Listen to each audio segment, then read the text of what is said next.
నీకు ఒక కథ చెప్తు చూడు. ఒక ఊర్లో తండ్రి పేరు రామయ్య, కొడుకు పేరు అభిరాముడు. అయితే తండ్రి ఏం చెప్తాడంటే, ఒక ఆస్థానంలో కొలువులోకి వెళ్ళు, మన రాజుగారి ఆస్థానంలో కొలువుకి వెళ్ళు. అయితే నువ్వు అక్కడ కొలువుకి వెళ్ళి మీ పెదనాన్న కొడుకున్నాడు కదా, అతని దగ్గరికి వెళ్ళి నువ్వు ఉద్యోగాన్ని అడగకుండా మన ఇంటి పక్కన ఉన్న కృష్ణయ్య కొడుకు నారాయణుడు, ఆయన దగ్గరికి వెళ్ళి ఉద్యోగం ఇవ్వమని చెప్పు. ఆయన అదే ఆస్థానంలో చిన్న కొలువులో ఉంటాడు, కానీ మీ పెదనాన్న కొడుకు పెద్ద కొలువులో ఉంటాడు. కానీ అతని దగ్గరికి వెళ్ళి మాత్రం ఏం అడగబాకు, మన ఇంటి పక్కన ఉన్న కృష్ణయ్య కొడుకు దగ్గరికి వెళ్ళి ఆయన దగ్గరనే ఉద్యోగం అడుగు అని చెప్తాడు. అయితే సరే అని ఏం చేస్తాడు, కొడుకు బయలుదేరి మా నాన్నగారు చాలా తెలివి తక్కువడు, మా పెదనాన్న కొడుకే ఆస్థానంలో ఒక పెద్ద హోదాలో ఉన్నాడు కదా, అతని దగ్గరికి వెళ్తే ఏదన్నా ఉద్యోగం ఇప్పిస్తాడు నాకు. అదే కృష్ణయ్య కొడుకు నారాయణ అదే ఆస్థానంలో చిన్న కొలువులో ఉన్నాడు, అతని దగ్గరికి వెళ్తే మనకేం కొలువు ఇప్పగలుగుతాడు అని చెప్పేసి అనుకొని ఫస్ట్ వాళ్ళ పెదనాన్న కొడుకు దగ్గరికి వెళ్తాడు. అన్న నాకు మన ఆస్థానంలో ఏదన్నా ఉద్యోగం ఇప్పి కొలువు చేసుకుంటా నేను అని చెప్తే, వాళ్ళన్నీ ఏం చెప్తాడంటే, ఇక్కడ ఏం కొలువు చేస్తావురా, నువ్వు చాలా పెద్ద చదువు చదువుకున్నావు, నీలాంటి వానికి ఇక్కడ కొలువు ఉండదు, ఇక్కడ వద్దు, నీకు వేరే కొలువు ఎక్కడన్నా చూసుకో అని చెప్తాడు.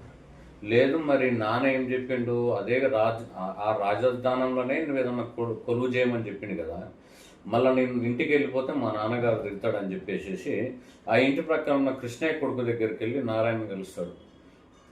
నాయన ఇట్లా నన్ను ఉద్యోగానికి పంపించిండు, నాకు ఏదన్నా ఉద్యోగం ఇప్పి ఇక్కడ కొలువు అంటే, నేను మాత్రం ఈ కొలువులో ఎందులో చేసేది ఒక బంట్రోతుగా కొలువు చేస్తున్నా, నేను ఒక బంట్రోతు కొలువు మాత్రం ఇప్పగలుగుతా, నువ్వు చదువుకు నేను ఒక పెద్ద హోదా ఉన్న ఉద్యోగాన్ని ఇప్పించలేను అని చెప్తాడు. సరే అన్న, ఇప్పుడు నాన్నగారు చెప్పిండు కాబట్టి నేను ఇదే ఆస్థానంలో ఏదన్నా ఒక ఉద్యోగం చేయాలి కాబట్టి నాకు మీరు చెప్పినట్టుగానే ఒక బంట్రోతు ఉద్యోగం ఇప్పించమని చెప్తాడు.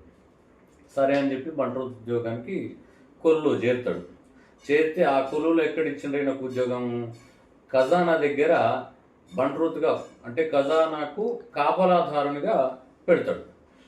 అక్కడ కాపలాదారునిగా ఉంటే ఉద్యోగం చేస్తుంటాడు. ఒకరోజు ఏమవుతుందంటే, అక్కడ ఉన్న ఖజానాలో కొద్దిగా లెక్క తేడా వచ్చి వాళ్ళు అందులో ఉన్న వాళ్ళు సమస్యను పరిష్కరించుకోలేకపోతారు. అప్పుడు ఈ రామయ్య కొడుకు చదువుకున్నాడు కదా అభిరాముడు, ఆయన ఏం చేస్తాడంటే ఆ లెక్కని ఆయన క్లియర్ చేసేసి సాల్వ్ చేస్తాడు. సాల్వ్ చేసిన తర్వాత అక్కడ ఉన్న ఎవరైతే ఉన్నారో ఖజానా అధికారి ఆయనని, నువ్వు ఇంత చిన్న కొలువు చేయటానికి కాదు, నేను రాజధానిలో ఒక పెద్ద కొలువు ఇప్పిస్తా, మీరు ఈ ఖజానాకే మీరు లెక్క చూసుకోవడానికి అధిపతిగా నియమిస్తా అని చెప్పేసి అంటాడు. అని అప్పుడు ఆయనని అధిపతిగా నియమిస్తారు ఆ ఖజానాకి. తర్వాత కొంతకాలం తర్వాత ఇంటికి వస్తాడు. ఇంటికి వచ్చిన తర్వాత నాన్నతో చెప్తాడు, నాన్న నువ్వు చెప్పిన దానికి నేను విరుద్ధంగా, నేను ఫస్ట్ మన పెదనాన్న కొడుకు దగ్గరికి వెళ్ళి నాకు ఉద్యోగం ఇవ్వమని అడిగిన, అన్నయ్య ఏమన్నాడంటే ఇక్కడ ఉద్యోగం వద్దు, నువ్వు చదువుకున్న చదువుకు ఉద్యోగం రాదు, నువ్వు ఇక్కడ చేయకు అని చెప్పిండు. మళ్ళీ అదే మన ఇంటి పక్కన ఉన్న కృష్ణయ్య కొడుకు దగ్గరికి వెళ్తే ఆయన ఖజానా దగ్గర కాపలాదారులుగా పెట్టిండు.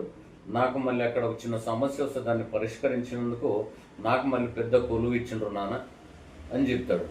చెప్పిన తర్వాత, మరి మీరు ఆ రోజు ఎందుకు చెప్పిండ్రు నాన్న, మీరు అన్నయ్యని కలవద్దని ఎందుకు చెప్పిండ్రు, ఇంటి పక్కన ఉన్న కృష్ణయ్యని కలవమంటానికి నాకు అంతరార్థం ఏందో నాకు తెలియలేదు, ఒకసారి చెప్పు నాన్న అని చెప్తాడు. అప్పుడు చెప్తాడు, అరే తాటి చెట్టు ఎంతో ఎత్తుగా ఎదుగుతుంది, కానీ నిలుస్తానికి ఒక్కని కూడా నీడనియదు. అదే మర్రి చెట్టు చాలా చిన్నగా ఉంటుంది, కానీ అది ఎంతో మందికి నీడనిస్తుంది.